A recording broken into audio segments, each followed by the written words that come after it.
আমার নাম ফাতেমা। বয়স কত? বয়স 1998-তে জন্ম। 98-তে জন্ম, তার মানে ওখানে বলা যেতে পারে 22 থেকে 24 বছর বয়স। জি। আচ্ছা, জন্ম জেলা কোথায়? জামালপুর। জামালপুর, ওকে, ঠিক আছে, বলেন পুরো গল্পটাই শুনি একেবারে ছোটবেলা থেকে, যেখান থেকে বলতে ইচ্ছে করে। আমার যখন বয়স 1 বছর, তখন আমার বাবা তার ভাইয়ের সাথে, মানে আমার কাকার সাথে রাগ করে জায়গা জমি বিক্রি করে ঢাকা নারায়ণগঞ্জ চলে যায়। আমার খালা ওখানে থাকে। আচ্ছা। তো এগুলো আমার মার মুখে সব শোনা। জি। তো ওখানে চলে যায়, যাওয়ার পর ওখানে আমি, আমার ছোট ভাই, আমি আমার ভাই দুজনে ছোট, আর সবাই বড়। তো আমার মা কাজ করতো, আব্বা কাজ করতো, বড় আপা কাজ করতো, এভাবেই।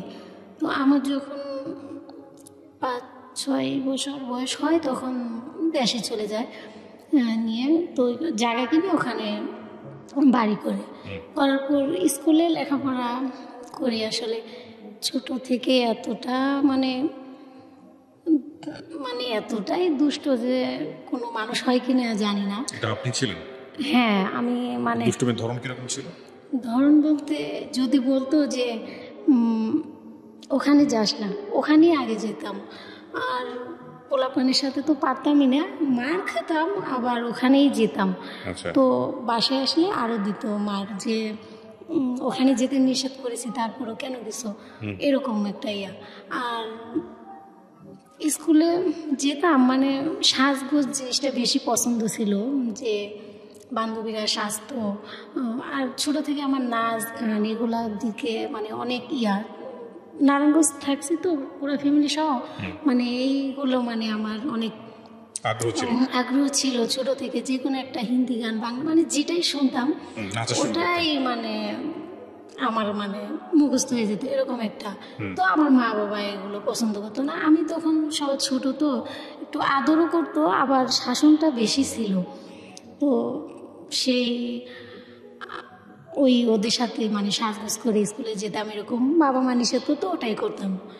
তো একদিন মানে ওইভাবে ক্লাস 3-4 পর্যন্ত পড়ার পর ক্লাস 2-তে থাকাকালীন আমি ওই স্কুলে পড়বো না, আমার মা বাবাকে বলি। তো ওরা বলে যে তাহলে স্কুলে পড়বে না, কোথায় পড়বে? যে বলছে যে বাজারে ওখানে স্কুল আছে ভালো, ওটাতে পড়বো। তো ওখানে কয়েকদিন ক্লাস করি। তো আমাদের ম্যাডাম বলে যে তুমি মানে কিভাবে যেন কথাটা উঠে, আমার তো এত মনে নেই, যে ওনার মেয়ে ডাক্তার, ঢাকা থাকে, ওনার একটা নাতি আছে, নাতনি ছোট। তো ওর সাথে খেলার জন্য একটা লোক লাগবে। তো ক্লাসের ভিতরে এগুলো আলোচনা করছে। আমি আবার ওগুলো শুনে যে আমাকে পরে বলছে নতুন দেখছে, নতুন ভর্তি হয়েছি, আমাকে অনেক কিছু বলছে, তুমি শুধু খেলবা, ঢাকা থাকবা। তো আমি তো ছোট থেকে ঢাকা থাকি, ওই নেশাটা আমার ছিল যে হ্যাঁ দেশে ভালো লাগে না, ঢাকা থাকবো, এরকম একটা ভালো লাগতো। তো আমি এক পর্যায়ে বলেছি কি যে ঠিক আছে, আমি আপনাদের সাথে ঢাকায় যাব, ঢাকা থাকবো। তো বলে যে ঠিক আছে তুমি বাসায় যাও। তো আমি এরকমটাই ছিলাম যে বলছি না, বাসায় যাব না, আমি আপনার সাথে যাব। কালকে আপনারা যাবেন বললেন, বলে না তোমার মা বাবাকে না বলে কীভাবে নেওয়া যায়? তো আমি বলছি যে না আমি যাব, আমার মা বাবা কিছু বলবে না। আল্লাহ কি বলে। পরে ওনার বাইক ছিল, বাইক দিয়ে ওই ম্যাডামের হাজব্যান্ড আমাদের বাসায় আসে। আমার মা তো কান্নাকাটি, যে কত বড় সাহস, এই ভাতের অভাব না কিসের অভাব, যে ঢাকা যাওয়া লাগবে, চাকরি করা লাগবে, কি ঢাকা যাওয়া লাগবে মানুষের বাড়িতে, কেন? অনেক বুঝায়। তো আমি তো বললামই যে একটু যতই বুঝাক, আমি যেটা বুঝি সেটাই করতাম। আর এই জন্যই মারটা বেশি খেতাম আমার ফ্যামিলির হাতে, মা বাবার হাতে। তো তখন আমি বলি যে না আমি যাবই। তো বুঝাইও করতে পারলো না।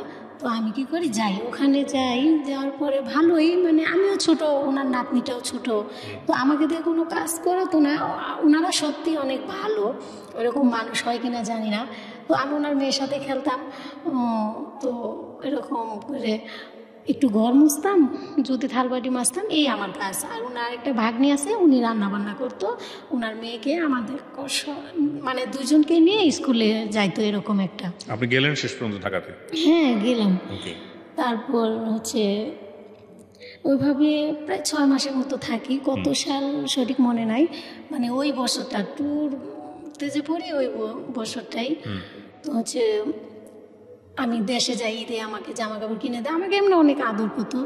দেশে যাওয়ার পরে দেখি সবাই স্কুলে যায়, আমার তো লেখাপড়া হচ্ছে না। তখন ভাবলাম যে এটা কি হলো, ওরা স্কুলে যায়, আমার তো আর ভালো লাগে না। তো আমি বললাম যে আমি আর ঢাকা যাব না। আমার মাকে বললাম, মা আবার রাগ করে বলছে কি কেন যাবি না, তুই তো গেছিস এভাবে, এখন এত তাড়াতাড়ি মানে 7 মিনিটে গেছে এরকমটা। তো আমি আবার কি করলাম, রাগ করে ওনাদের সাথে আবার চলে যাই। আসার পরে 3-4 মাস পর আর ভালো লাগে না, হ্যাঁ আসলে ভালো লাগে। তারপর এক বছর আমি ওখান থেকে পালিয়ে যাই, পালিয়ে আমার বাড়িতে চলে যাই। তো তখন সবাই তো মানে খোঁজাখুঁজি করে চিন্তা, তো বাড়িতে তো আমি হ্যাঁ আমার খালার ওখানে যাই, ওখান থেকে আমাকে দেশে পাঠায় দেয়। তো দেশে যাওয়ার পর ওই আবার স্কুলে পড়ি, এইভাবেই চলে। তারপর ক্লাস 5-এ পড়ি, তখন আমাদের ওই বাড়ির আশেপাশে সবাই মানে গার্মেন্টসে চাকরি করে এরকম বলে। তো আমাদের সামনে যায় গল্প করে যে এরকম গার্মেন্টসে চাকরি করি এই সেই। তো বলি যে আচ্ছা গার্মেন্টসে চাকরি মানে কেমন, ওরা বলে যে হ্যাঁ ভালো, অনেক গল্প করে। তো ওটা আমার নেশা ধরে যায় যে হ্যাঁ আমি ঢাকা যাবো, গার্মেন্টসে চাকরি করবো। তো ক্লাস 5-এ থাকা অবস্থায় আমি একবার কি করি, মা মানে কি জানি একটা কাজে দিছে নাকি জানি না, তো আমি হচ্ছে বলছি এটা করতে পারবো না। যে কেন করতে পারবো না, কি করবা, যে গার্মেন্টসে চাকরি করে খাবো। বলে ও ওইটা খুব পারবা না। তো এরকম করে এক পর্যায়ে আমি মার সাথে রাগ করে ওই অবস্থায় মানে বিকেলের সময় চলে যায় বাসা থেকে। তো বাবা কি করতো? আমার বাবা তখন হচ্ছে কৃষিকাজ করতো। ঠিক আছে, আমি বাসা থেকে চলে এলাম, বাসা থেকে চলেই গেলাম। যাওয়ার পরে এখন রাতে কীভাবে যাব চিনি না, অথচ ওই যে রাগ ওভাবে চলে গেছি। এক ফুফাতো বোনের বাসায় গেছি, তো ওই ফুফাতো বোনের স্বামী আবার বুঝতে পারছে যে একটুক মানুষ এভাবে যাইতেছে, আমার বাসায় আসছে, তো ওর বাবারে বলতে হবে। তো বলে আমার আব্বা সেই রাত্রে ওখানে যায়। যাওয়ার পরে ওনাকে দেখে তো এমনি সাহস ছিল, কিন্তু ওনাকে আবার অনেক ভয় পাইতাম, অনেক মারতো, তো অনেক ভয় পেতাম। তো তখন আমাকে কিছু বলে না, আনে রাস্তায়, যখন আনে অর্ধেক রাস্তা তখন বলে যে জানিস তোকে মন চাইতেছে এখানে মাটি চাপা দিয়ে রেখে যাই। এটা আমার বাবা বলতেছে যে তোর এত বড় সাহস, তুই ঢাকা যাবি, চিনিস না জানিস না, চাকরি করবি গার্মেন্টসে, কাউকে না বলে এভাবে এসে পড়িস, আমার মান সম্মান নাই, তোর এত বড় সাহস কীভাবে। অনেক শাসায়। তো শাসার পরে আমার তো হাত পা ভয়ে কাঁপতেছে। আমি মানে উনি আগে আমি পিছনে, উনি আগে আগে যাচ্ছে। তো বাড়িতে নিয়ে যাওয়ার পর ওই উপরে ধর্না যে আছে ওগুলোর সাথে আমার হাত পা বাঁধছে, বাইধে আমাকে অনেক মারতেছে আর বলতেছে বল আরও ঢাকার কথা বলবি, আরও গার্মেন্টসের চাকরি কথা বলবি।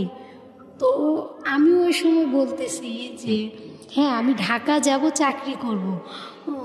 তো এক পর্যায়ে যে রামধার ওগুলা নিয়ে সেরা মানে আমাকে জবাই করবে, যে আজকে তো হ্যাঁ যে আজকে তোকে জবাই করব, তোর এত সাহস হয় কি করে।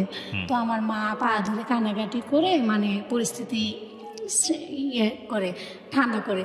তারপর সকালে তো আমার স্কুলে যাব কি, অনেক মারছে, সারা শরীর ব্যথা, স্কুলে যায় না। তো অনেকেই শুনছে লজ্জায় স্কুলে যায় না। যাই হোক, তার কয়েকদিন পর আবার সেই স্কুলে যাই আসি। 5-এ পরীক্ষা দেওয়ার পরে 6-এ উঠি। আমার তখন একটা বোন হয়, ছোট বোন হয়। আমি ক্লাস 6-এ হয়তো 6 মাস ক্লাস করার পরে হয়তো আমার বোনটা হয়। তো ফাইনাল পরীক্ষা দিই, মোটামুটি পাশ করি। লেখাপড়ার প্রতি তো তখন বেশ একটা ইয়ে ছিল না, ওই গার্মেন্টসের ভূত মাথায়, ওটাই ভাবি সারাক্ষণ। তো আমি বললাম, আমার ফুপুরা নারায়ণগঞ্জ থাকে, যে আমি আমার মাকে বললাম যে আমি নারায়ণগঞ্জ যাবো, ফুপু ওদের ওখানে থেকে চাকরি করবো। বলে যে আবার এই কথা, তুই কি জীবনে মানুষ হবি না? বললাম না, আমার ভালো লাগে না, আপনার মেয়েকে আমি কুলে নিতে পারবো না, এরকম মানে একটা ভালো লাগতো না। তো শেষ পর্যন্ত ওই আমার বাবা আমার ফুপুর বাড়িতে বেড়াতে আসে, আমি পিছনে পিছনে মানে আসি কাপড় এগুলো নিয়ে। তো আসার পরে তখন আমার বাবা বলে যে দেখ তোকে কিন্তু আজকে আমি মেরে ফেলবো, আমার পিছনে পিছনে আসিস না, তোর কপাল যদি বাঁচতে চাস বাড়িতে ফিরে যা। তো আমি তো ওই যে একটা জিদ, যে যাই করুক আমি ঢাকায় যাব, তো তখন শেষ পর্যন্ত 2 ঘন্টার রাস্তা আমাকে হচ্ছে হাঁটিয়ে নিয়ে গেছে। গাড়িতে গেলে 2 ঘন্টা লাগে, সেখানে আমি হাইটে হাইটে গেছি। তারপরেও তার পিছনে পিছনে গেছি, সন্ধ্যা লাগে গেছে। পরে ট্রেনে ওইটা নারায়ণগঞ্জে আসি, ওখানে এসে চাকরি নেওয়ার পরে আমার আব্বা চলে যায়। 6 মাসের মতো কাজ করি। তো আমার আপা বলে যে দেখ, তুই নিজের ভালো কি জীবনেও বুঝবি না, তুই কি চাকরি করবি, কি তুই তো কিছুই কাজ জানোস না, বুঝোস না, ছোট মানুষ, অনেক কিছু বুঝায়। তো আমি তারপরেও 6 মাস চাকরি করার পর আপা বলে কি যে যা, তোরে আমি বই কিনে দেই, 7-এ যাই ভর্তি হবি, লেখাপড়া করবি, অন্তত SSC পাসটা কর, বুঝোস না কিসের গার্মেন্টস, তুই জানোস কি কষ্ট, এরকমটা বলে আমাকে বুঝায় পাঠাই দেয়। আমি আবার ওনার কথা শুনে যাই, আমাদের বাড়িতে আসে পড়ি। তো আইসে সাইরা আমি আর স্কুলে ভর্তি হই না। তো তখন আমার এক চাচাতো ভাই যায়, আমার চাচাতো বোন থাকে এই সাভার। তো ওখান থেকে আমার চাচাতো ভাই যায়। যাওয়ার পর আমি বলি যে আমি ওর সাথে ঢাকা যাব, যে চাকরি করব। আচ্ছা, মানে আপনার কোনো কিছুতেই আপনার ভালো লাগে না, স্থির না। আচ্ছা, হ্যাঁ, যে আমি গার্মেন্টসে চাকরি করব, ওটা মাথায় চাপছে, ওটাই করব। এই বলে যে না, ওখানে যাই কি চাকরি করবা, কাজ জানো, যে হ্যাঁ কাজ শিখছি একটু একটু, এরকম বললে মানে ওকে একটু বুঝায় সুঝায় ওর সাথে আইসা পড়ি। তো আমার বাবা মা তখন আর কিছু বলে না, যে প্রথমেই শুনে নাই, এখন আর কি শুনবে। তো যাই, ওদের ওখানে যায় থাকি। আমার এক মামি, ও আমার চাচাতো বোন, ওনার স্বামী নেই, ওনার এক ছেলে, আমরা 4 জন থাকি আর কি এক রুমে। তো ওইভাবে থাকার পর 2-3 মাস থাকার পর ওনারা আসলে যে পরিবেশে থাকে আমার ভালো লাগে না, যে এমন কি। তো অফিসে সবার সাথে পরিচয় হওয়ার পর দেখি যে বান্ধবীরা আছে, ওরা এইভাবে থাকে ব্যাচেলার। তো আমি ভাবলাম ওভাবে থাকবো। তো এরকম কয়েকজনের সাথে পরিচয় হয়, 2 জন। তো বলি ওদের সাথে থাকবো, মামিদের ওখান থেকে আসে পড়ি, আসে ওদের ওখানে যাই। তো ওই ছেলেটা ওদের বাসায় থাকে। তো প্রথম দেখা, মানে আমার বান্ধবীর সাথে যে আমি থাকতে চাইলাম এক বাসায়, তার সাথে ওই বান্ধবীর বাসাতেই ওই ছেলেও থাকে সাবলেট। হ্যাঁ, মানে ওরা ভাই বোন মিলে থাকে, একসাথে থাকে। হ্যাঁ, এক বাসায়। তো প্রথম দিন ওর সাথে আমার পরিচয়, যে ও সকালে গোসল করতে গেছে, আমি হচ্ছে মানে ওখানে টয়লেটের ভিতরে না কল নেই, ঠিক আছে। তো আমি বদনা নিয়ে দাঁড়ায় আছি, ও মানে ওখানে কল, বালতি পাতা, ও মানে গোসল করবো এরকম, ওর হাতে মগ। তো আমিও কিছু বলি না, ও কিছু বলে না, দাঁড়ায় আছি।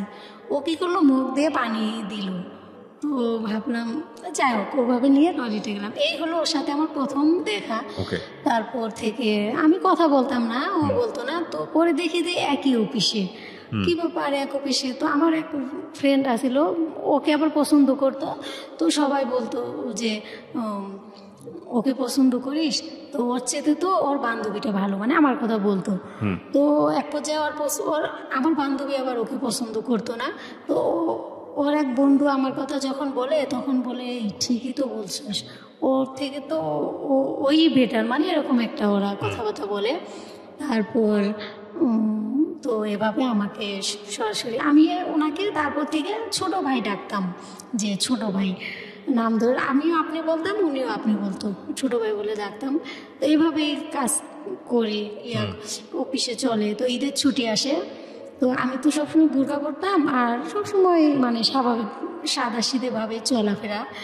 তো ঈদের ছুটির দিন বান্ধবীরা সবাই শাড়ি পরবে, একটু সাজবে, ওই ভূত মানে ওরা সাজবে আমাকে বলছে। তো আমি কি করছি, মানে গ্রাম্যে সাজ যেটা বলে, ওই সাজটা আমার অনেক পছন্দ ছিল।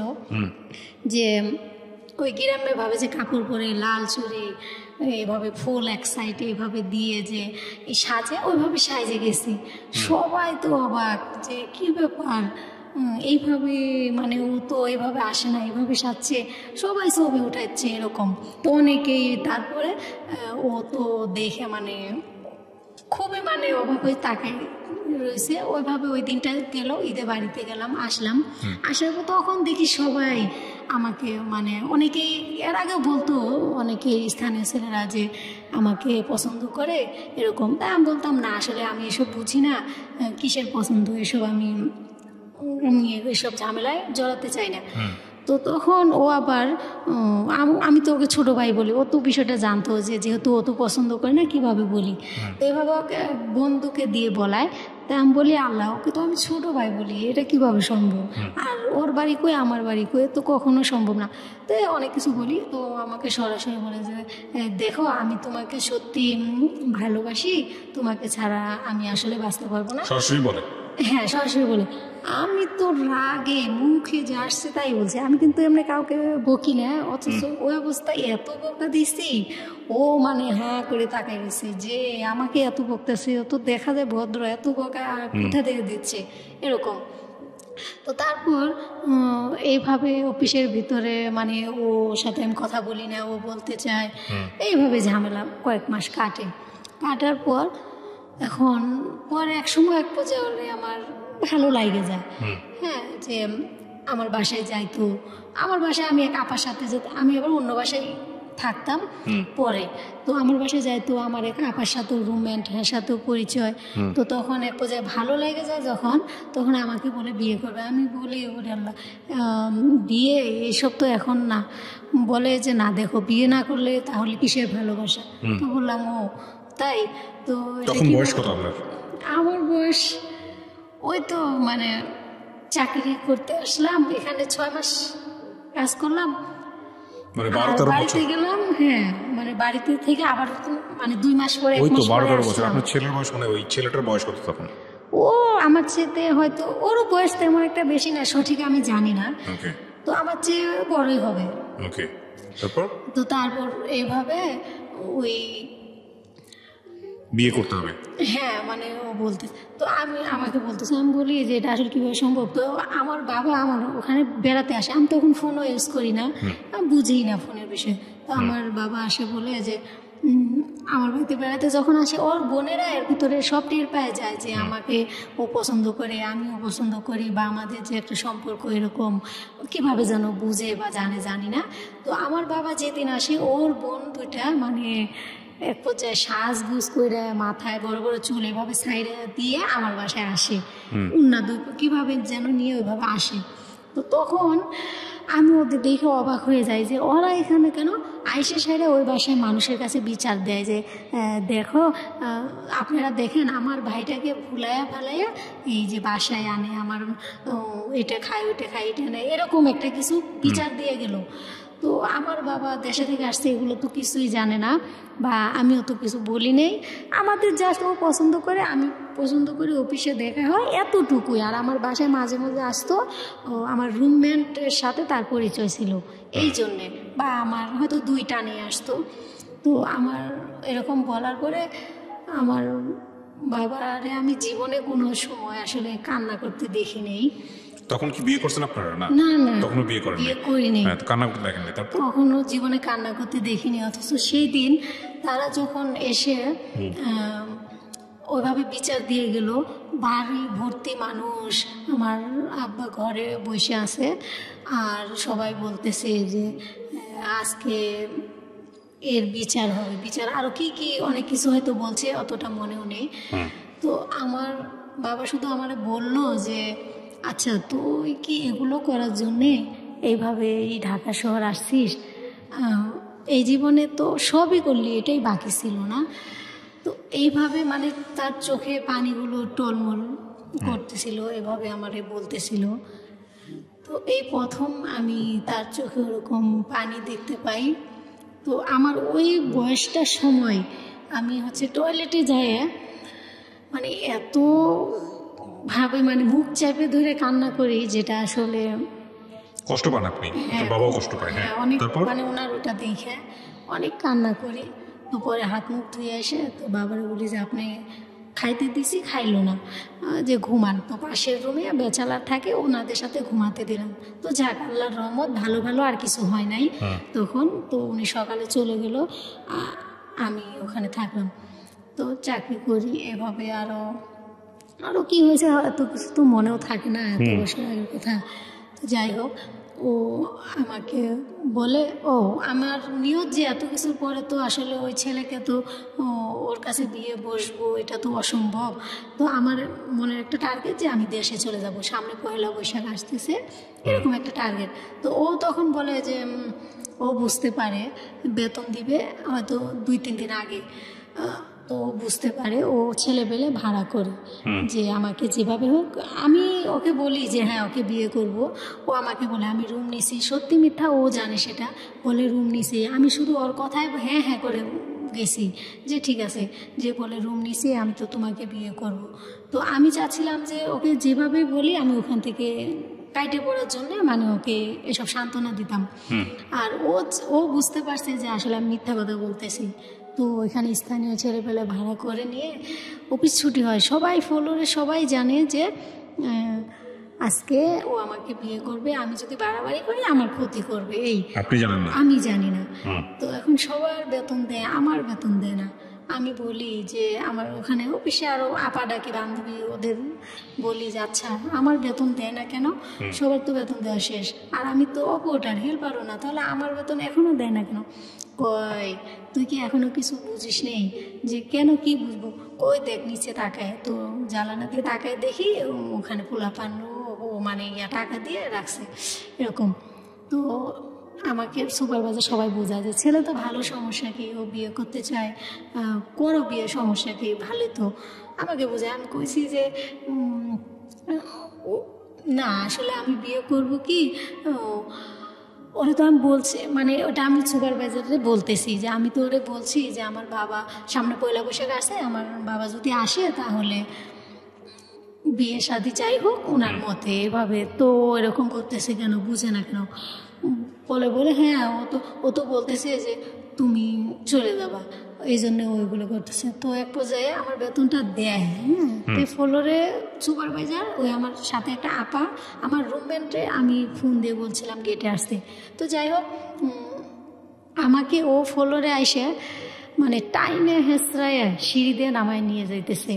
তো আমি ওকে মানে ওই অবস্থায় আমার মাথা গরম, প্রচণ্ড বকতেছি। ছিল না আপনাকে হেল্প করার মতো? না, ওখানে আমার হেল্প করার মতো কেউ ছিল, মানে সবাই বলতেছে যে ছিল তো ভালো, সমস্যা কি, বিয়ে কর। কিন্তু আমি আসলে চাচ্ছিলাম না যে না, এটা আমার বাবাকে এখনই এইভাবে কষ্ট দিল, ওনার কি অপরাধ ছিল, আর এটা সম্ভব না এরকম একটা। তো যার কারণে আবার ভালোও লাগতো না, হয়তো একটু ভালো লাগলেও বেশিটাই ভালো লাগতো না এরকম। তো তারপর ওইভাবে নিয়ে যায়, আমি অনেক বকাঝকা করি। তো গেটের সামনে নিয়ে ও আমার রুমমেট আসার পরে ওরে বলতেছে কি ব্যাপার, তুমি ওর হাত ছাড়ো, এরকম করতেছো কেন? হ্যাঁ, মানুষের অমানুষের মতো ব্যবহার করতেছো। তো ওরা বলে কি যে চুপ থাকেন, আপনি কথা বললে আপনার ওই সমস্যা হবে, চলে যান। কয় আমি ওরে না নিয়ে যাব না, কয় আপনি ওরে নিতে আসলে আপনার ঝামেলা হবে। তো এক পর্যায়ে দুইজন দুই দিক থেকে আমার হাত ধরে টানাটানি করতেছে রাস্তার ভিতরে, এরকম পরিস্থিতি। তো ওখানে আবার স্থানীয় এক আঙ্কেল দোকানে চা খাচ্ছে, আবার ওনার ভাসতে মানে ভাইয়ের ছেলেরা এই ছিল এই কাজের সাথে জড়িত। তো উনি বলছে এই কী হয়েছে, এখানে আস, একটা মেয়ের সাথে এরকম করতেছিস, মেয়েও তো দেখতেছি ছোট, ওর সাথে এরকম কেন করতেছিস? তো সব ওরা বলে যে এরকম এরকম, ও রুম নিতে বলছে, ও বিয়ে বসবে, এখন দেশে চলে যাবে, এরকম সব বললো। তা আমি বললাম যে না দেখেন আঙ্কেল, আমার বাবা আসবো, এই বিয়ে শাদীর বিষয়টা কিভাবে আমি একা করব। তো এরকম বললাম, বলার পরে বলে যে ও তো ঠিকই বলছে। তো ও বলে না, ও তো মিথ্যা কথা বলতেছে, ও তো বেতন টাকা পাইছে, ও আজকেই চলে যাবে, কালকে সকালে তো ওরা খুঁজেই পাবো না, ওরা বিয়ে করবো কীভাবে? তো আঙ্কেল বলে যে এই বেশি বুঝো, চুপ করো।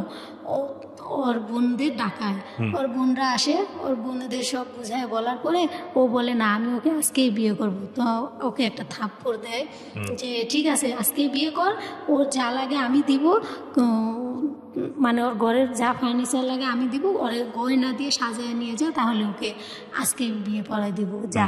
তো তখন বোঝায় সোজা ওর বোনেরা আগে চলে যায়, ও চলে যায়। তখন আমি ভাবলাম যে যাক বাঁচলাম, এরকম একটা ইয়া। তো আসার সময় ও আমাকে বলে এই রুম নিচে টাকা দিয়ে যা। তো আমার তো মাথা ওই সময় এমনিতেই মানে রাগ, তো আমি বলছি কত তরুণ ভাড়া, কয় 2400 টাকা দিলাম, 100 টাকা ভাঙতি নেই। তো বলছি নিয়ে আর 100 টাকার বিষ খাবি, রাগের মাথায় এগুলো বলে এসে বললাম। এখন বাসায় আসার পর আমার আর ভালো লাগে না যে একটা মানুষকে এভাবে বললাম, এটা কি করলাম, একটা জীবনের ক্ষতি করা। তো একটা যদি কিছু করে ফেলে তাহলে আল্লাহর কাছে তো আমি অপরাধী হব, মানে এরকম একটা ভিতরে মানে জাগলো যেটা কি করলাম। তো এক পর্যায়ে ও নাকি, এটা ওর মুখে শোনা কথা, ও নাকি সবাইকে ফোন দিয়ে বলছে যে আমাকে মাফ করে দাও, আমাকে আর কোনোদিন পাবে না, এসে অনেক কিছু নাকি বলছে।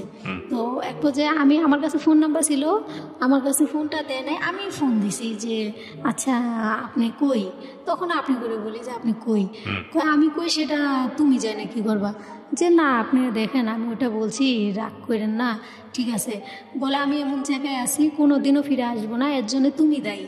তো বললাম দেখেন কিছু করেন না, ঠিক আছে আপনি আমাকেই চান তো যান, আমিও আপনাকেই চাই, তো আপনি কিছু করেন না, বাসায় যান, কালকে সকালে এই অফিসের সামনে আপনি আসবেন।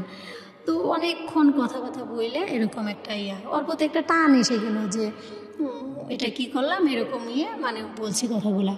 তো সকালে আমার তো ফোন দিছে আসো, যে আসবো কেন, তুমি রাত্রে কি বলছিলা, না আসলে সব কিন্তু রেকর্ড করা আছে, তাহলে কিন্তু বুঝবে। তো বললাম যে আচ্ছা আসলে কি হবে, যে আসলে কি হবে, তোমাকে বিয়ে করবো, ঠিক আছে বিয়ে করলে তো শান্তি, ঠিক আছে। তো গেছি ওর বন্ধুর বাড়িতে নিয়ে যায়, তো সবাই অফিসের ভাবছে, আমরা দুজনে তো অফিসে যাইনি, তার পরের দিন সবাই ভাবছে আমাদের বিয়েটা হয়ে গেছে, তো বিয়েটা তো হয় নাই। পরের দিন আমাদের রাতের 12টার দিকে বিয়েটা হয়, কাজী অফিসে মানে রান্নাবান্না করে কি মানে এরকম। আমার জানতো এটা না। তারপরের দিন সকালে যে আমি যাই, আমার রুমমেটে শুধু বলি যে আমি এক জায়গায় যাইতেছি, যে কোথায় যাও, যে আপনার পরে বলবো। তো এই দিক দিয়ে তো আর আমি বাসায়ও আসি না, আমার বাবা আমাকে অনেকবার ফোন দেয়, ফোনটা তো ধরি না। তারপর রাত্রের 8টার দিকে একবার ফোন দেয়, তখন আমি ওদের ওখানে, যে রাত্রের 8টা-9টার দিকে কাজী অফিসে নিয়ে আমাদের বিয়ে হবে, এই ফাইনাল। তো আমার গায়ে যে আগের দিন 3 পিস পরা ওইটাই, আর কিছু না।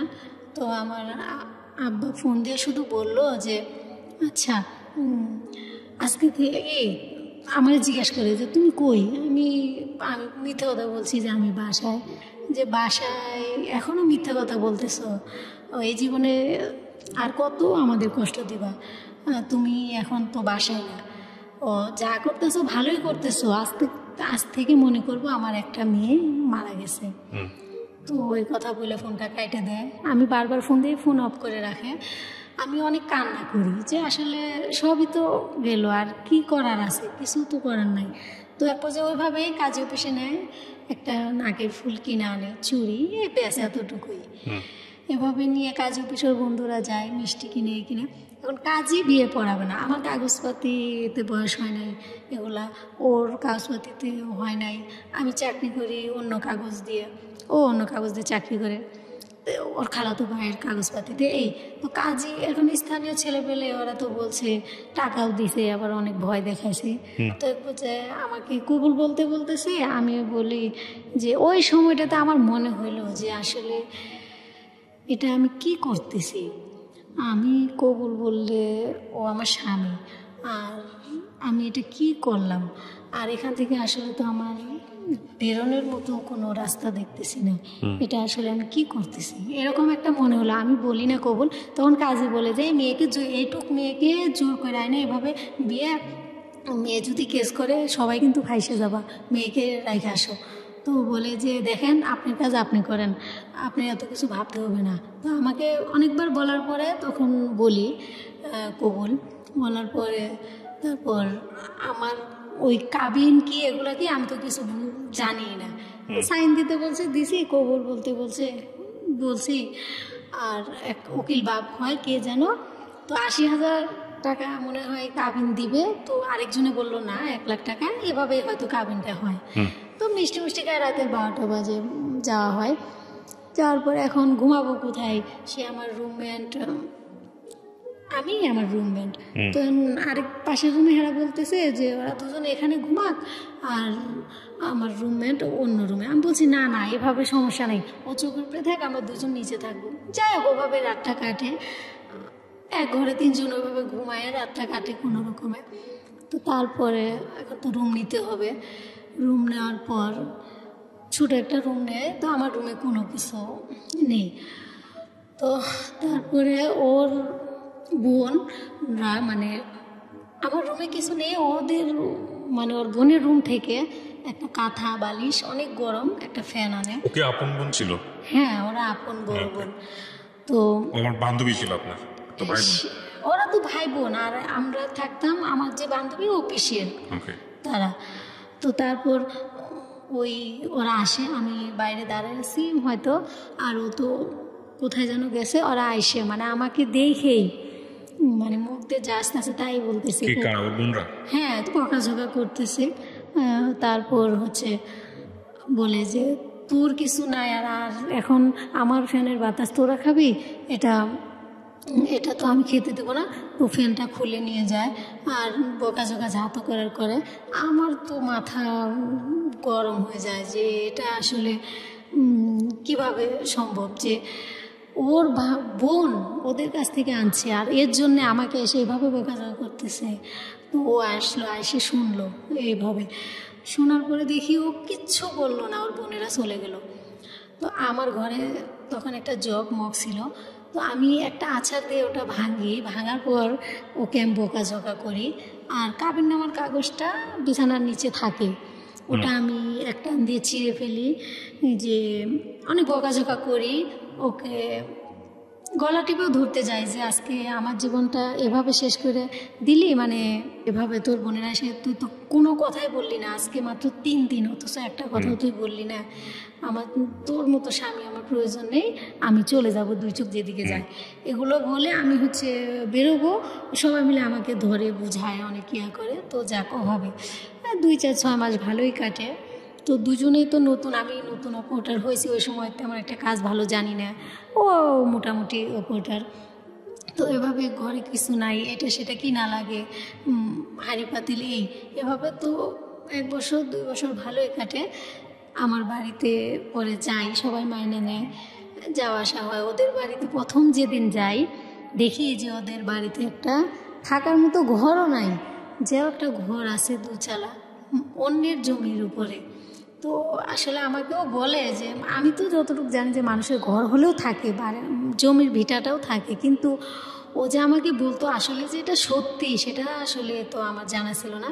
যাই হোক, তো ওইভাবে নিয়ে যাওয়ার পরে আমি ওগুলো দেখি, মানে সবাই বলে এই নতুন বউ, আমাকে দেখে তো সবাই অবাক যে ওরে আল্লাহ, এই মেয়ে কই থেকে আনছে, এই ছেলে এই বউ পাইলো কই, মানে সবাই খুব পছন্দ করছে এরকম বলতেছে যে কিভাবে পাইলো। তো তখন আমি সবার সামনে আমার চোখের পানি আর আটকে রাখতে পারি নাই, এত কান্না করতেছি, পানি আটকে রাখতে পারি না। ও আমাকে বলে যে দেখো কান্না করো না, মানুষে বলবে আমি তোমাকে জোর করে আনছি, দয়া করে তুমি কান্না করো না। যাই হোক, পরিস্থিতি সামাল দেয়। তার 2-3 দিন থাকার পর ঢাকা আমরা আবার এসে পড়ি, চাকরি বাকরি করি। আর আমি বলি যে ও এই হলো তোমার অবস্থা না, আর বড় তো ইয়া করতে, আমাকে ছাড়া বাঁচবে না, আমাকে রাখবা, সেই ঘরই তো নাই তোমার থাকার মতো, অন্যের জমিতে থাকো, এরকম বলতাম। তো ওকে আমি তারপর থেকে অপছন্দরা বেশি, যে বিয়ে 3 দিন পর ওর বোনেরা মুখ দিয়ে যা আসলো তাই বললো একটা নতুন বউকে, এটা আমি আসলে খুব কষ্ট পাচ্ছিলাম, মাইনে নিতে পারি নাই। তো আরও ওই পরিস্থিতি, আবার যা ইনকাম করি 2জনে মিলে ওই টাকাটা ওর বাড়িতে দেওয়া লাগে, আমাদের মোটামুটি রাইখে। তো এইভাবেই চলার পর টাকা পয়সা নিয়ে রোজ আমার সাথে ঝগড়া, মানে বেতনটা পাইলেই ওর বাড়িতে টাকা দিতে হবে 5,000 কিস্তি। তো আমি তখন বলি যে আচ্ছা, এত 4-5 বছর তো টাকা দিলাম, এখনও কি দেওয়া লাগবে? তাহলে আমরা কি সারা জীবন এভাবে এই আপনার কিস্তি চালাবো বাড়ির? বলে যে আমার বাবা নাই, কি করবা দেখো, যে ঠিক আছে 5 বছর দিছে আর পারবো না। তো না দিলে ওই যে বকাঝোকা মারধর এরকম। তো আমি অনেকবার চলে যাই, আমার ফ্যামিলিকে বলি, আর ওর কথাবার্তা এত মানে মানুষের সবার সাথে বলে, সবাই আমাকেই বলে যে তুই ভালো না, তো ছোটো থেকে আমরা পালছি, তোর আচার ব্যবহার, তো রাগ জিদ, তুই ভালো না, ও ভালো, এরকম সাপোর্ট করতো। তো এভাবে আমি আমার এক বান্ধবীর বাসায় চলে যাই। তো আসলে ওর প্রতি এমন একটা মায়া ছিল যে যত দূরে যেভাবে মানে এত কষ্ট দিত, আবার আমিও কষ্ট দিতাম ওকে। ও আমাকে ছাড়া থাকতে পারতো না, আমি ওকে ছাড়া থাকতে পারতাম না। আর দুইটা মিষ্টি মিষ্টি কথা বলে ওর কাছে আবার এসে করতাম যে আমি ঠিকানা দিতাম, ও যায় আবার আনতো। এভাবে কয়েকবার চলে যাওয়ার পরেও আবার আমার বোনকে বলি যে আপা, আমার বড় আপাকে বলি যে আপা আসলে না আমি ওর সাথে থাকতে চাই না, কেন আপনারা বুঝেন না, ও তো আমার জীবনটা শেষ করে দিল। ও কি শেষ করছে, নিজের যেভাবে বিয়েটা করছো, আবার মানুষের জীবনে বিয়ে একটাই, কেন আবার এগুলো করা যাবে না, মান সম্মান থাকবে না। তো বললাম যে ও আমার জীবনে যে কি মান সম্মানটা বড়, সেটা তোমার ভুল, তুমি করছো, সেটা আমাদের কিছু করার নেই, এরকম তাদের বোঝাতে পারতাম না। এক পর্যায়ে আমি 4-5 বার চলে যাওয়ার পরেও ওকে আমি ডিভোর্স দিই, আমার ডিভোর্স দিই। আর আমি এমন একটা পর্যায়ে করি যে একবারে অনেক মানে সবার চোখের আড়াল থেকে লুকিয়ে থাকবো, আর যেন আমাকে কেউ খুঁজে না পায়, এরকম একটা প্ল্যান করি যে কেউ যেন খুঁজে না পায়। আমার কাপড় চোপড় যা এগুলো নিয়ে আমি চলে যাই, ওকে ডিভোর্স কাগজ পাঠাই দিই। তো অনেক খোঁজাখুঁজি করে পায় না, পরে দেখে আমার ফুপুর বাসায় আসি। তো আমার আপা বলে যে আমি পত্রিকায় ছাপাবো যে তাহলে তো আপনারা মান সম্মান বুঝবেনই কেমন হয়। তো কী করে যে আপারা বলে যে না এই কাজটা করো না, ওকে যেভাবে পারি তোমার হাতে উঠাই দেব, এই কাজ করো না, আমাদের মান সম্মান থাকবো না।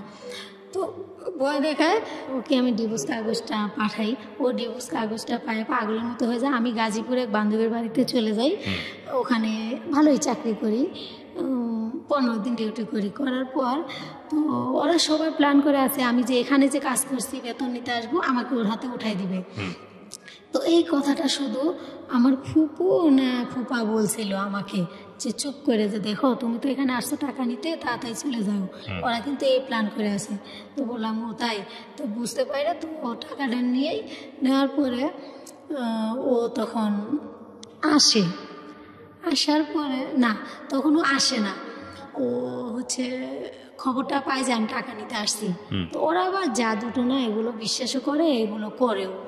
তো করার পরে এখন আমাকে মানে ওকে কি একটা সোরা শিখাই দিয়েছে, আমাকে ফোন দিত যে দেখো তুমি কোথায় আছো, যে আমি কোথায় আছি সেটা আপনাকে কেন বলবো, কই না বলো, তোমার নামে অ্যাকাউন্টে টাকা ছিল, তো মানে আমাকে যেভাবে বোঝাতো আমি সেটাই বুঝতাম, এরকমটা ছিল যে তোমার নামে অ্যাকাউন্টে টাকা আছে, তো দুজনে অ্যাকাউন্ট করছিলাম, তো টাকাটা তুমি ছাড়া তো উঠাইতে পারবো না, যাও, তুমি না থাকলে তো আর জোর করে রাখা যায় না, তোমাকে আমি আর মানে ডিস্টার্বও করবো না, তোমার পিছু আর ঘুরবো না, তুমি আইসে টাকাটা উঠায় যাও, তোমাকে ওই টাকাটা দিয়ে দেবো, তুমি আইসে টাকাটা নিয়ে যাও, কিন্তু মানুষের খালি লাভ কি, তুমি খাও, আমি তো তোমাকে ভালোবাসি, আমি খুশি হব, মানে যত রকমের লোভ দেখাইতো।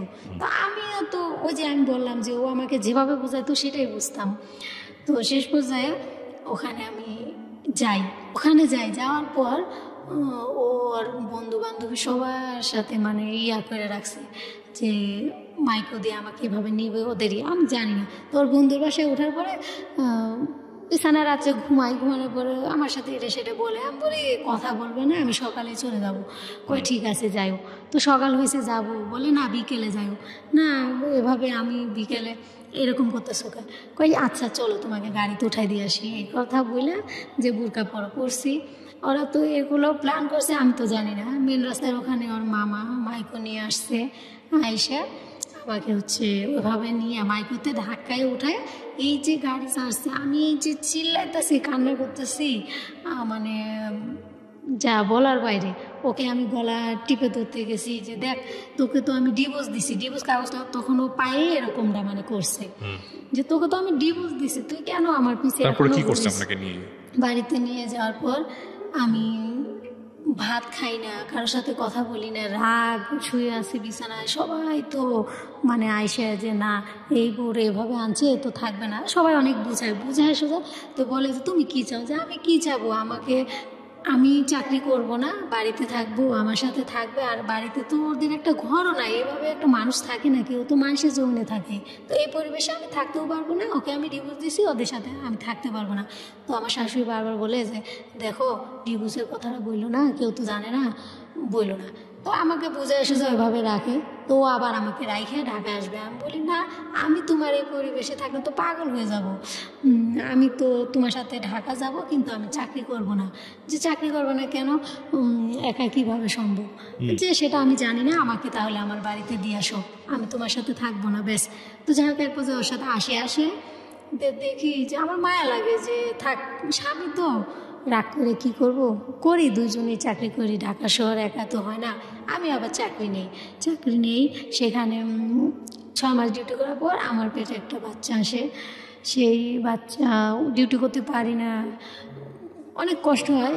7 মাস পর্যন্ত কাজ করার পর তো ওকে বলি যে ঠিক আছে আমি আমাদের বাড়িতে চলে যাব। তো ওরা সবাই চাইতো আমি ওদের বাড়িতে থাকি। আমি বলছি ওরে বাবা, আমি একটা সুস্থ মানুষ হয়ে তোমাদের বাড়িতে যাই অসুস্থ হয়ে যাই, আর আমি এখন কীভাবে থাকবো? আমি পারবো না। তো ওদের মতের বিরুদ্ধে আমি আমাদের বাড়িতে চলে যাই। যাওয়ার পর ও আমাদের বাড়িতে রেখে আসে। আর তখন আমি মানে একটা স্বর্ণের চেন বানানোর জন্য কিছু টাকা জমাই, ওকে বলি না। তো ও বলে যে ঠিক আছে এখন তো আমার টাকার হাতে নাই, তুমি 3000 টাকা আমাকে ধার দাও, আমি দিয়ে দিব।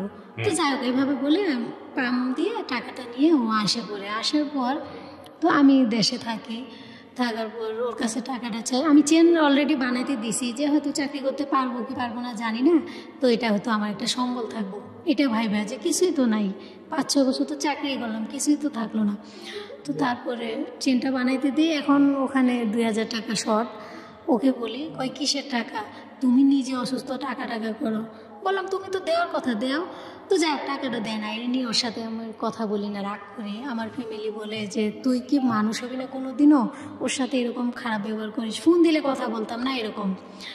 তো ও বলতো যে দেখো আমি তো এখন খাইতে পারি না, চলতে পারি না, তোমার টাকা কি করে দেবো?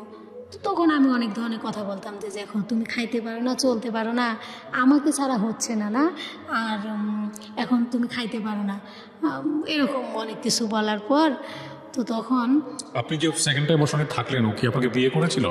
যেহেতু আপনি ডিভোর্স দিয়ে দিয়েছেন, বিয়ে না করে আপনারা থেকেছেন।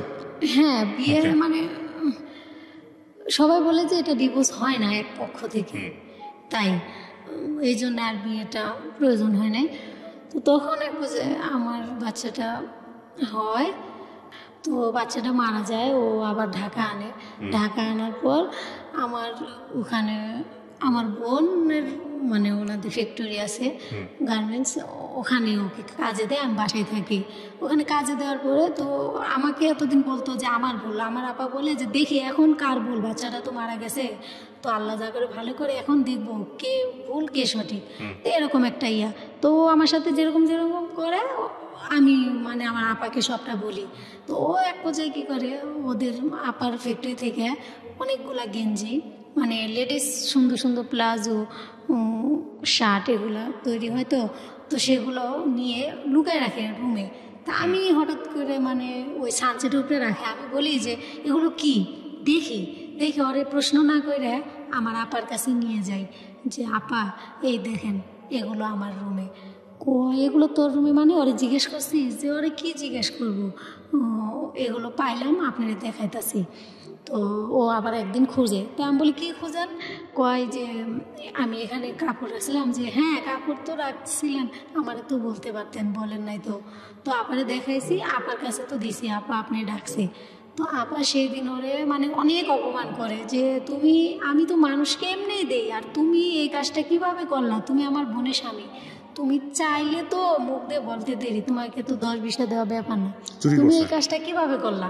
মানে ওকে সব দায়িত্ব দিছিল, মানে সবার বেতন দেওয়া এরকম একটা দায়িত্ব ছিল।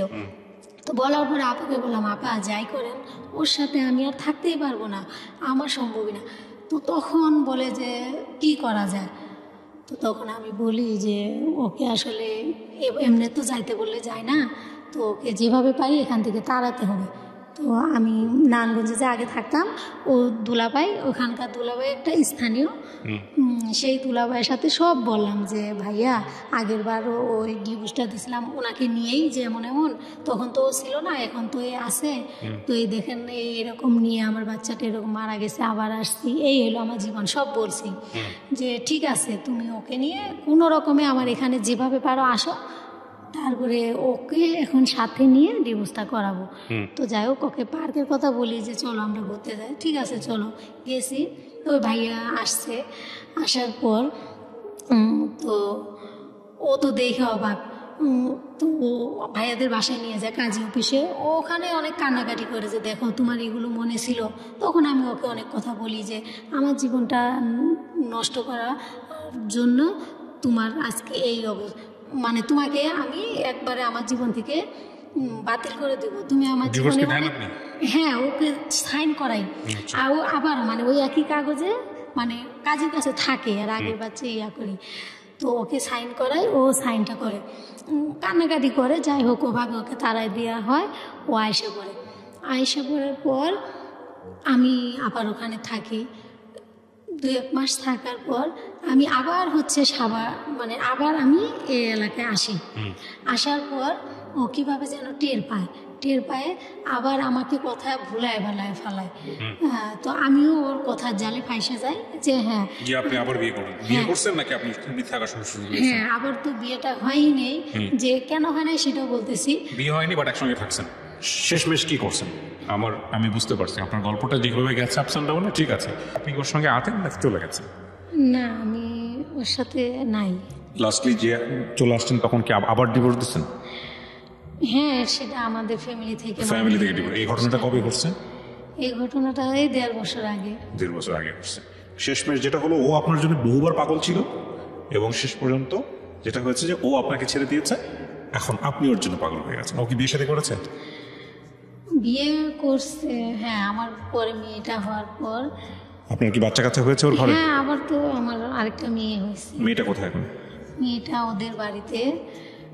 আর আপনার সঙ্গে ডিভোর্স হয়েছে কত বছর? ডিভোর্স হয়েছে এই 1.5 বছর। 1.5 বছরের মতো। এই 1.5 বছরে কি আপনি অন্য কারোর সঙ্গে সংসার করা বা কোনো কিছু? না, ওইসব কিছু না। তো আমার একটাই কষ্ট যে আপনি কি রেডিওর মাধ্যমে ওকে কিছু বলতে আসছেন? না, আমি ওকে কিছু বলতেও আসিনি, ওকে বিশ্বাস করাতেও আসিনি। আমি শুধু এখানে আসছি যে আমার মা বাবার মনে যে আঘাতগুলো দিছে, আর আমার মা বাবা আমাকে আমার ভালোই চাইছে, তারপরেও তাদের এত কষ্ট দিছি, যার কারণে আজকে আমি সুখী হতে পারিনি। এই রিয়েলাইজেশনটা, এই মূল্যায়নটা খুব গুরুত্বপূর্ণ। হ্যাঁ, খুবই গুরুত্বপূর্ণ। আপনি ছোটবেলা থেকে যদি একটা জিনিস দেখেন, আপনি একটা মানে অস্বীকার করার কোনো উপায় নেই, আপনি অবাধ্য ছিলেন পরিবারের। শুধু তাই না, এটা কোনোভাবেই মানে ডেফিনেটলি আপনার সঙ্গেও আপনার হাজব্যান্ড যে আচরণ করছে সেটাও অ্যাকসেপ্টেবল না। কিন্তু একটা মানুষকে যদি আপনি ছেড়েই দিবেন মন থেকে, ডিভোর্সের সিদ্ধান্ত তো নিয়ে তো তার সঙ্গে সংসার করার কোনো মানেই হয় না। আপনি ডিভোর্স দিচ্ছেন, তারপরে সংসার করছেন, 1বার না 2বার না, কয়বার হয়েছে এরকম ডিভোর্স? আমি 2বার। একবার আমি দিই, পরে ওকে নিয়ে দেওয়ার পরে ও তো আবার আমাকে নিয়ে যায়। ফাইনালি তো আরেকবার দিচ্ছেন? ফাইনালি আমার বাবা ওদের বাড়িতে যায়, মানে আমার বাড়িতে 1 বছরে এত মানে অত্যাচার করছে যে মানসিকভাবে শারীরিকভাবে এত অত্যাচার করছে যে আমার মেয়েটা তখন ছোট, 2 মাস বয়স, ও ঢাকায় আসে, আর আমার খোঁজখবর তো নিতই না, আমার সাথে কথাও বলতো না। তো এই চাপটা আমি নিতে পারতাম না, তখন আমি ওর জন্য পাগল হয়ে গেলাম যে সংসারের প্রতি, সন্তানের প্রতি একটা মায়া এসে গেল। তো এরকম আমাদের এই নিয়ে সারা এলাকার ভিতরে মানে বিচার, সালিশ, সবার মুখে এই কথা। আচ্ছা ফাতেমা, আমি আপনাকে একটা কথা বলি, সেটা হচ্ছে আপনার এই গল্প থেকে যদি আমাদের কিছু শেখার থাকে, আপনি দেখেন বিষয়টা ঠিক আছে কিনা। সেটা হচ্ছে, মন হচ্ছে একটা অবাধ্য জন্তুর মতো, শক্তি আছে মনের। হ্যাঁ, সে যুক্তি মানে না, সে যুক্তির ধার ধারে না। যখন মনে হবে যে পৃথিবী বলবে না ঠিক না, তখন আমার মন বলতেছে এটা ঠিক। তো এই মনের কথা শুনে যে মানুষটা সবসময় নড়াচড়া করে, যে মানুষটা সবসময় মনকে নিয়ন্ত্রণ করতে জানে না, তার আসলে মনুষ্য জীবন থাকে না। তার তো নিজের ক্ষতি হয়, তার চারপাশে যারা থাকে তাদেরও ক্ষতি হয়। আপনার কখনো মনে হয়েছে ছেলেটা ভালো, আপনি ওর সঙ্গে থাকছেন, কখনো মনে হয়েছে ছেলেটা ভালো না, বের হয়ে গেছেন, ডিভোর্স দিয়ে দিচ্ছেন। ওর মনে হয়েছে যে না, যেমনি হোক মেয়েটাকে আমার কাছে রাখতে হবে, ও চেষ্টা করছে। এরকম করতে করতে করতে করতে শেষ পর্যন্ত দুজনের জীবনেই একটা ভয়ঙ্কর রকমের স্পট পড়ে গেছে। আপনি গল্পটা কেন বললেন আজকে রেডিওতে এসে? আমার মেয়েটার জন্যে, আমার মা বাবার জন্যে দুইটাই অপশান। আমার মেয়েটা হচ্ছে, আমি তো ওর সাথে যোগাযোগ করতে পারি না, আমি পাশের বাসায় ওদের কাছে ফোনটা দিই, দেওয়ার পরে ওরা হচ্ছে, আমি জিজ্ঞেস করি আমার মেয়ের বিষয়ে, তো ওরা মাঝে মধ্যে বলে যে না তোমার মেয়ে মাশাআল্লাহ ভালো আছে, কিন্তু তোমার কথা তো বলাই যায় না। যে কেন বলা যায় না, যে তোমার শাশুড়ি যদি শুনে বলে যে খবরদার ওর কথা বলবি না, এরকম। মেয়ের বয়স কত যখন ওখানে নিয়ে আসছেন? মেয়ের বয়স, আমি 1.5 বছর, তখন ওর বয়স 1 বছর হবে। তার মানে ওর তো কোনো স্মৃতিই নাই আপনাকে নিয়ে? সে স্মৃতি নাই বলতে, ওই যে বিয়ে করছে, যে মেয়েটাকে বিয়ে করে, তো সেই মেয়েটাকে মা ডাকে, সেই মেয়েটাকে নিয়ে মানে খুব তো আমাকে চিনেই না, জানেই না। তো আমার এটা যে আসলে আমার জীবনে যে কথাগুলো আমি জানি না, এভাবে আসলে বলতে পারবো কিনা কোনো দিন ওকে। তো ও যদি, আল্লাহ ওকে হায়াতে বাঁচায় রাখুক, ও যদি কোনো দিন কখনো শুনে, তো আসলে ও যেন মানে এই কষ্টটা ওর মনে যেন না থাকে যে আমার মা এভাবে আমাকে রেখে চলে গেছে, এত ছোট রেখে।